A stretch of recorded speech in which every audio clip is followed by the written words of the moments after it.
Être manager n'est pas inné. Même dans l'inconscient collectif, c'est un travail qui s'apprend sur le tas. Et c'est comme ça que l'on se retrouve avec des experts techniques, propulsés en tant que manager, sans suivi, sans accompagnement, sans réel accompagnement, ni même sans formation. Dans cette courte vidéo, nous évoquerons les 10 erreurs managériales à ne jamais commettre. Première erreur, la mise en concurrence, la compétition. À l'heure de la collaboration et du co-construire, vouloir mettre en concurrence des collaborateurs, qu'ils appartiennent ou non à la même équipe, au même service, est une erreur fondamentale. La mise en concurrence, même si cela part d'un bon sentiment, se termine souvent de la même manière en fait. Une personne finira toujours par saboter le travail des autres pour gagner et être au-dessus du lot. Plutôt que de vouloir confronter deux personnes, deux équipes, en espérant les booster à donner le meilleur d'eux-mêmes, faites le choix d'avoir une approche beaucoup plus collaborative pour permettre une réelle cohésion d'équipe. Invitez vos équipes et collaborateurs, au contraire, à se rapprocher, à travailler ensemble, à évoluer et à se créer des synergies. Tout seul, on va plus vite, ensemble, on va beaucoup plus loin. En une phrase de conclusion, l'union fait la force. Le flicage permanent, deuxième erreur. À l'inverse de l'hyper-autonomie, le flicage permanent n'est pas une bonne solution non plus. Être à longueur de journée sur le dos de ses collaborateurs, à vouloir tout contrôler, aura plusieurs effets pervers. Premièrement, vous allez très vite vous fatiguer de cette situation. Puis, vous allez perdre de plus en plus confiance en vos collaborateurs, en votre équipe, car vous considérez qu'ils font tous mal leur travail, sauf vous, bien entendu. Et vous allez de moins en moins déléguer. Vous finissez en fait par vous créer une surcharge de travail et en plus de vos tâches que vous devez réaliser en tant que manager, vous retrouvez en burn-out. Vous avez l'impression de passer votre temps à mettre un peu d'ordre dans une classe de maternelle turbulente. Au final, vous allez perdre confiance en vos collaborateurs, peut-être même en vous-même, et vous allez lentement, mais progressivement, inexorablement, aller vers le burn-out. Et encore, je vous laisse imaginer comment cette pratique est perçue par les autres.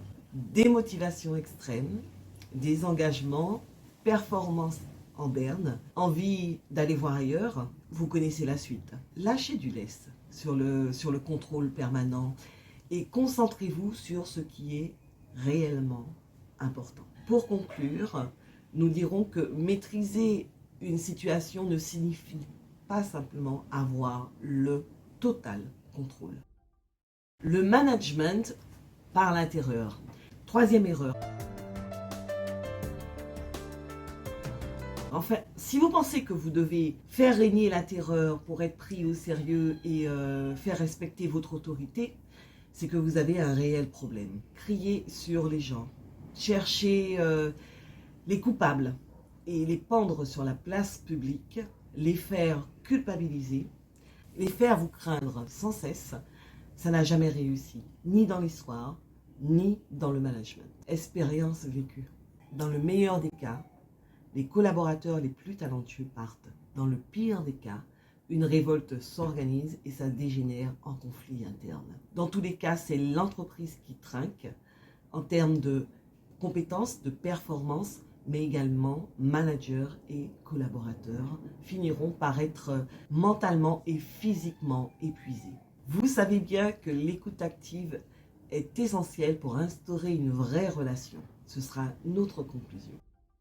Quatrième erreur, l'excès de processus.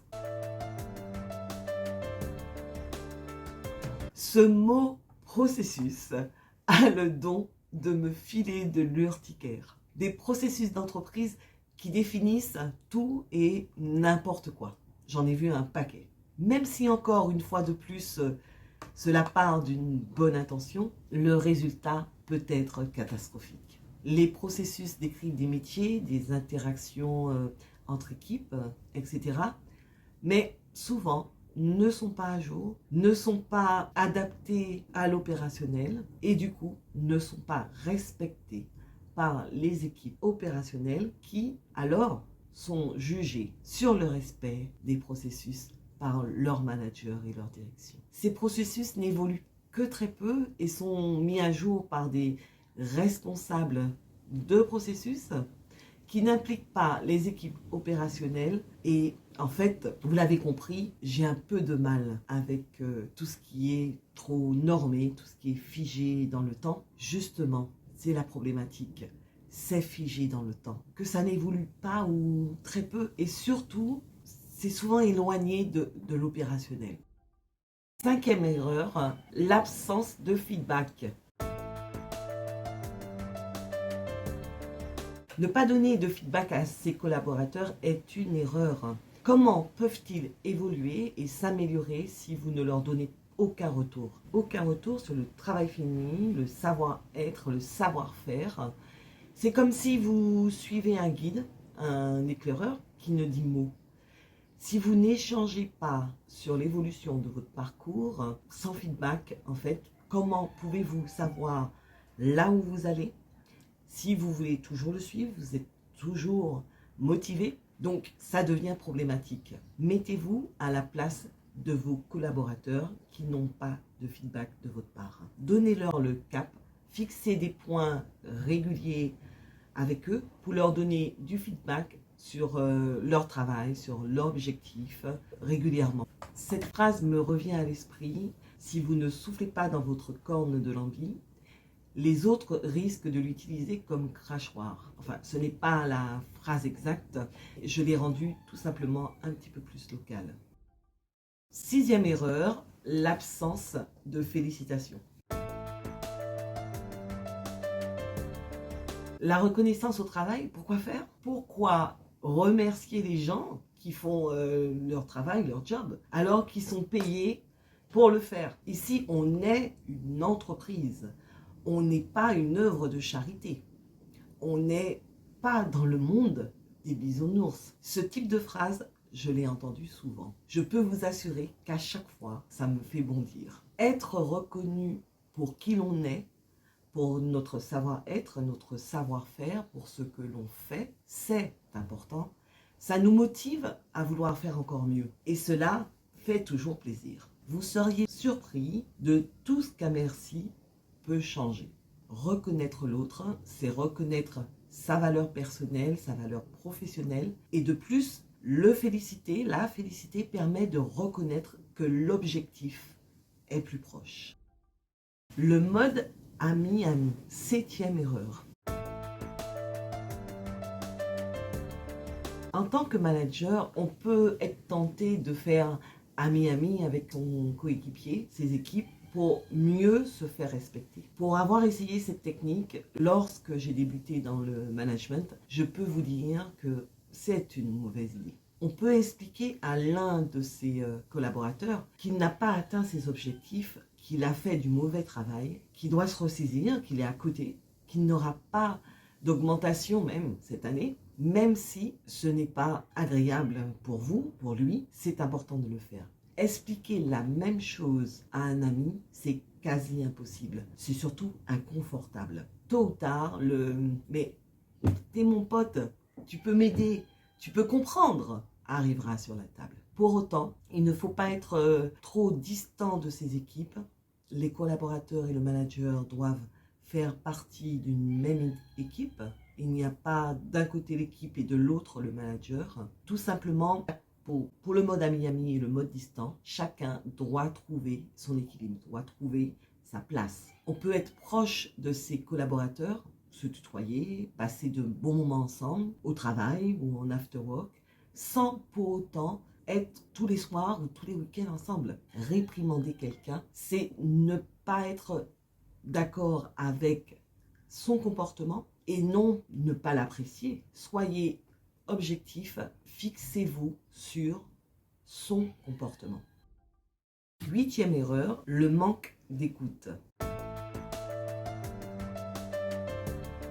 Je n'ai pas le temps. Combien de fois ai-je entendu cette phrase? Honnêtement, tellement de fois que j'ai arrêté de compter. Et je suppose que pour vous, c'est la même chose. Certains managers considèrent à tort qu'ils sont là pour travailler et pas pour tenir, je cite, le bureau des pleurs. Croyez-vous que les collaborateurs sont là pour vous faire perdre du temps, qu'ils complotent ensemble? Je n'en suis pas certaine. On a tous autre chose à faire, n'est-ce pas? Ne donnez pas l'impression de ne pas vouloir écouter ou de ne pas avoir le temps d'écouter votre collaborateur. Si vous n'avez pas le temps dans les médias, vous n'avez pas le temps notamment de vous poser et d'écouter ce qu'il souhaite vous dire, donnez-lui un créneau sur lequel vous serez plus disponible. Prendre le temps d'échanger, de savoir ce que vos équipes, que votre équipe a sur le cœur ou comme idée, c'est important. Cela permet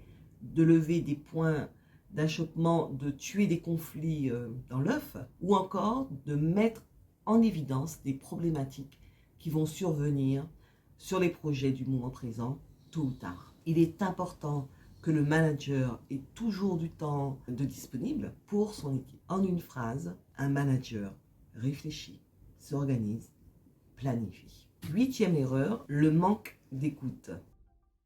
9e erreur, l'appropriation du succès. Votre équipe a travaillé d'arrache-pied sur un projet client. Ils ont livré un travail de qualité, en plus dans les temps.